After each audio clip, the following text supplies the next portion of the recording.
નમસ્કાર મિત્રો ડેરનું ડેરિંગ કોને દજાડશે? શું ધારાસભ્ય હીરાભાઈ સોલંકીની કોઈ મજબૂરી છે? શું ભારતીય જનતા પાર્ટી બે દિગ્ગજોને એક જ વિધાનસભામાં રાખી મોટી ભૂલ કરી બેઠી છે? એક મ્યાન અને બે તલવાર લોઢે લોઢું ટકરાય તીખારા તો થવાના. શું આ સ્થિતિ ભારતીય જનતા પાર્ટીએ પોતે જાણી જોઈને કરી છે? રાજુલા વિધાનસભામાં શું અમરીશ ડેર નવા જૂની કરવાના મૂડમાં છે? શા માટે ભારતીય જનતા પાર્ટીએ અમરીશ ડેરને હજુ સુધી કોઈ મોટું પદ નથી આપ્યું? અને એ જ કારણોસર અમરીશ ડેર શું રાજુલામાં ભારતીય જનતા પાર્ટીના ધારાસભ્યનું છે ટેન્શન હાઈ કરી રહ્યા છે? આ તમામ સવાલો છે. ભારતીય જનતા પાર્ટી શું ડીસા વિધાનસભા, માણાવદર વિધાનસભા આ સહિત કેટલી વિધાનસભા જ્યાં ડખા ચાલી રહ્યા છે તેવી જ સ્થિતિ રાજુલા વિધાનસભામાં મૂકવા જઈ રહી છે? રાજુલા વિધાનસભામાં એક વસ્તુ સામે આવી રહી છે કે બધું બરોબર નથી. વિગતવાર ચર્ચા કરીએ તમામ મુદ્દા પર. રાજુલા વિધાનસભા, ભૂતકાળના પરિણામ, પક્ષ પલટો અને હવે એક મ્યાન અને બે તલવાર. અમરીશ ડેર અને હીરા સોલંકી દિગ્ગજ કોળી નેતા, ફક્ત નામ કાપી હીરા સોલંકી. બીજી તરફ સામે અમરીશ ડેર આક્રમક નેતા અને રજૂઆત કરવાને લઈને આજે પણ લોકો સાથે રહે છે. અમરીશ ડેર અને હીરા સોલંકી પહેલા પણ ટકરાયા છે અને હજુ પણ એક પક્ષમાં હોવા છતાં પણ ફાઇટ ચાલુ છે. અમે નથી કહી રહ્યા, આ ઘટના કહી રહી છે, તથ્ય છે આની પાછળ, પ્રૂફ સાથે અમે વાત કરી રહ્યા છીએ. હનુમાનગાળા મંદિરનો મુદ્દો આ પહેલા પણ આપણે વાત કરી હતી અને ત્યારબાદ આપણે એ પણ કહ્યું હતું કે હીરાભાઈ સોલંકીની પ્રતિક્રિયા આવી. હનુમાનગાળા આશ્રમ, ત્યાં મંદિર પર વન વિભાગ દ્વારા રાત્રિ રોકાણ ન કરવાની વાત, મંદિર બંધ કરી દેશે તેવો ડર, ત્યાંના લોકો એકઠા થાય છે, અમરીશ ડેર પાસે જાય છે, જેવી કાકડિયા ધારીના ધારાસભ્ય પાસે જાય છે અને આવેદનપત્ર આપવામાં આવે છે. ત્યારે સવાલ એક થયો હતો કે ધારીના ધારાસભ્ય હાજર રહ્યા તો શા માટે રાજુલાના ધારાસભ્ય હાજર ન રહ્યા? તમે જોશો તો જે આ વિસ્તાર છે હનુમાનગાળા વિસ્તાર, એ ધારી વિધાનસભામાં પણ ટૂંકમાં ખાંભાનો વિસ્તાર છે અને ખાંભાનો આ મંદિરમાં ખાંભાથી ખૂબ જ વ્યક્તિઓ આવે છે દર્શન માટે અને સમગ્ર ગુજરાતમાંથી લોકો આવતા હોય છે. અને ખાંભા વિસ્તાર છે તો અમુક વિસ્તાર તે રાજુલા વિધાનસભામાં આવે છે, અમુક વિસ્તાર ધારી વિધાનસભામાં આવે છે. ત્યારે એક સવાલ થયો હતો કે ધારીના ધારાસભ્ય જેવી કાકડિયા હાજર રહ્યા તો પછી હીરા સોલંકી રાજુલાના ધારાસભ્ય કેમ હાજર ન રહ્યા? આ સવાલ પાછળ વાત એવી હતી કે હીરાભાઈ સોલંકી પોતે કામમાં હતા, હીરાભાઈ સોલંકી વ્યસ્તતાના કારણે આવી ન શક્યા. વાત તેવી મળી કે આ લોકોએ આમંત્રણ તેમને પણ આપ્યું હતું પરંતુ તેઓ ન આવી શક્યા. આવ્યું કોણ? અમરીશ ડેર, જેઓ ધારાસભ્ય નથી, જેઓ કોઈ મોટા પદ પર નથી, આમ છતાં પણ લોકોએ તેમને બોલાવ્યા, તેમની રાહ જોઈ. આ વસ્તુ વિશે આપણે વાત કરી હતી અને ત્યારબાદ હીરા સોલંકીએ પોતે પ્રતિક્રિયા પણ આપી.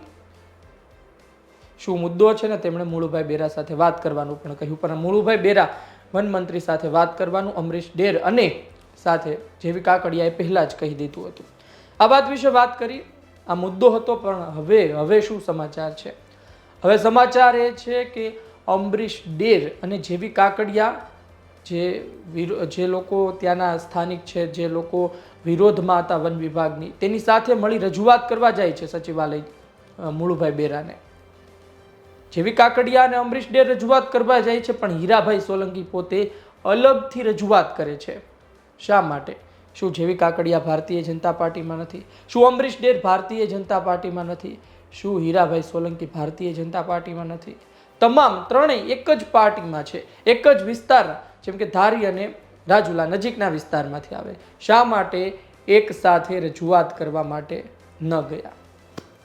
વાત તો તેવી પણ છે કે હીરાભાઈ સોલંકીએ રજૂઆત કરી, પરંતુ રજૂઆત કરવા પહોંચ્યા મુળુભાઈ બેરાને, પરંતુ પછી અમરીશ ડેર અને જેવી કાકડિયા મળી લીધા પછી શું જેવી કાકડિયાએ, શું અમરીશ ડેરે હીરાભાઈને ફોન કર્યો હતો? વાત તો તેવી પણ મળી હતી કે જે લોકો હતા તેમણે પહેલા આમંત્રણ આપ્યું હતું પરંતુ ત્યારબાદ ન આવતા તેમને બોલાવ્યા જ નહીં. અમરીશ ડેરની રાહ જોઈ. અમરીશ ડેર આવ્યા ત્યારબાદ તમામ લોકો સાથે મળીને રજૂઆત કરવા માટે ગયા.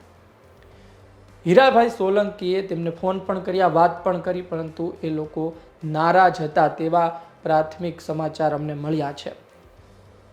ચર્ચા પણ હોઈ શકે, વાતો પણ હોઈ શકે, પરંતુ આ વાત અમારી સુધી પહોંચી છે. હીરાભાઈ સોલંકીએ પોતે રજૂઆત તો કરી જ દીધી, મુળુભાઈ બેરાને મળીને રજૂઆત તો કરી દીધી અને ફોટો પણ સોશિયલ મીડિયામાં મૂકી દીધો. પણ સવાલ એ થઈ રહ્યો છે કે હીરાભાઈ વ્યસ્તતાના કારણે ન જઈ શક્યા માનીએ, પણ અલગ અલગ રજૂઆત શા માટે અમરીશ ડેર અને હીરા સોલંકી એક સાથે નથી જોવા મળતા? આ મુદ્દો અત્યારનો નથી, આ મુદ્દો જૂનો છે. તમે થોડા પાછળ જશો, 2017ની વિધાનસભા ચૂંટણી, કોને ખબર હતી કે અમરીશ ડેર હીરા સોલંકીને હરાવી શકે? હીરા સોલંકી પોતે જ પોતાની રીતે દિગ્ગજ નેતા છે. કોળી સમાજમાં ફક્ત હીરાભાઈ સોલંકીનું નામ જ કાફી છે. ફક્ત રાજુલા વિધાનસભાની વાત નથી કરતો, એ સમગ્ર કાંઠા વિસ્તારમાં હીરાભાઈ સોલંકીનું ખૂબ જ મોટું નામ છે. પરસોત્તમભાઈ સોલંકીની વાત હતી કે પરસોત્તમભાઈ સોલંકીનું સ્થાન કોણ લઈ શકે, પરસોત્તમભાઈ સોલંકીની જગ્યાએ કોણ આવી શકે? એ બાબતે હીરાભાઈ સોલંકીએ સાર્થક કરીને બતાવ્યું છે કે પરસોત્તમભાઈ સોલંકી પછી કોળી સમાજમાં કોઈ મોટો નેતા હશે, એનો વારસદાર હશે તો એ હશે હીરા સોલંકી. અત્યારે એટલું મોટું નામ થયું, પરંતુ 2017માં તેઓ અમરીશ ડેર સામે હારી ગયા. એ અમરીશ ડેર કે કોંગ્રેસમાંથી ચૂંટણી લડે છે, એ અમરીશ ડેર કે જેની પાછળ કેટલાય સમીકરણો કામ કરે છે અને સારી 10,000થી પણ વધુની લીડ સાથે તેઓ જીતી જાય છે રાજુલા વિધાનસભા. આક્રમક રજૂઆત કરે છે, ભારતીય જનતા પાર્ટીને પરસેવો લાવી દે છે, રોજ પડે ને કઈ નવી રજૂઆત કોંગ્રેસમાં તે કાર્યકારી પ્રમુખ સુધી પહોંચે છે. 2022ની વિધાનસભા ચૂંટણીમાં તેઓ હારી જાય છે. 68,000 જેટલા મત તેમને મળે છે, 78,000 જેટલા મત હીરાભાઈ સોલંકીને મળે છે. અપક્ષ ઉમેદવાર કરણ બારૈયા મહત્વની ભૂમિકા ભજવે છે, 19,000 જેટલા મત તે પણ લઈ જાય છે. આમ આદમી પાર્ટીના ભરતભાઈ બલદાણિયા પણ હતા, 5,000 જેટલા મત તે પણ લઈ જાય છે. પણ હીરા સોલંકી જીતી જાય છે. કરણ બારૈયાએ કોના મત તોડ્યા એ ક્વેશ્ચન માર્ક હતો, પરંતુ અમરીશ ડેર હારે છે. હીરા સોલંકી પોતે જે વર્ષોથી જીતતા હતા ફરી પોતાની વિધાનસભા કબજે કરે છે. લોકસભા ચૂંટણી આવે છે, આ પહેલા જ અમરીશ ડેર ભગવો ધારણ કરે છે અર્જુન મોઢવાડિયા સાથે. અમરીશ ડેર ભારતીય જનતા પાર્ટીમાં આવે છે અને ભારતીય જનતા પાર્ટીમાં આવ્યા બાદ રાજુલા વિધાનસભામાં શું થશે એ સવાલ ઊભા થવા લાગે છે. લોકસભાની ચૂંટણીમાં હીરાભાઈ સોલંકીને ભાવનગર લોકસભા લડવા માટે કહેવામાં આવ્યું હોય એક તેવી પણ ચર્ચા છે, પરંતુ હીરાભાઈ પરસોત્તમભાઈ રાજુલામાં જ રહ્યા. કહ્યું કે રાજુલા વિધાનસભામાં આપણે સારા છીએ, આ બેઠક હાથમાંથી સરકી ન જવી જોઈએ, લપસી ન જવી જોઈએ. રાજુલામાં જ રહ્યા હીરાભાઈ. સામે નીમુબેન બાંભણિયા મંત્રી બની ગયા, જીતી ગયા ભાવનગર લોકસભા. વાત એ હતી કે જો હીરાભાઈ ભાવનગર લડે અને જીતે તો અમરીશભાઈને ફરી ત્યાં પેટા ચૂંટણીમાં લડાવવાના ભારતીય જનતા પાર્ટીમાંથી, અને બેશક જીતી પણ જાય. પણ વાત આખી પલટાણી, હીરાભાઈ ત્યાં જ રહ્યા. ફટાકડા ફૂટ્યા હીરાભાઈ સોલંકીના સમર્થનમાં. પણ વાત એ હતી કે શું અમરીશ ડેર શાંત રહેશે?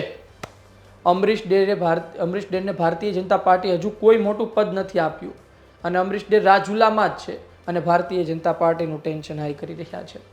ભારતીય જનતા પાર્ટીના ધારાસભ્ય હીરા સોલંકી રજૂઆત ન કરે, હીરા સોલંકી સાંભળે કે ન સાંભળે, હીરા સોલંકી લોકો વચ્ચે જાય કે ન જાય, અમરીશ ડેર પહોંચી જાય છે. અમરીશ ડેર 2027નું મન બનાવીને બેઠા હોય, તેને 2027ની વિધાનસભા ચૂંટણી બતાવતી હોય, કદાચ તેમને ખબર, પણ રજૂઆત તેઓ સતત કરી રહ્યા છે. જેવી કાકડિયા હવે તેમની સાથે ઊભા રહે છે. હવે આ વાતમાં સવાલ એ થઈ ગયો કે જેવી કાકડિયા અમરીશ ડેર સાથે છે તો હીરા સોલંકી સાથે કોણ કોણ છે ત્યાંના સ્થાનિક ધારાસભ્યોમાં? રજૂઆત અલગ અલગ કરવા ગયા તો શું ભારતીય જનતા પાર્ટીના ઉપરી નેતાઓએ બંનેને બેસાડીને વાત નથી કરી, અથવા તો કોઈ વચ્ચેનું નિરાકરણ નથી લાવ્યું? કે પછી ભારતીય જનતા પાર્ટી જ ઈચ્છે છે કે હીરાભાઈ સોલંકીની જગ્યાએ કોઈ આવે, વર્ચસ્વ ઘટે?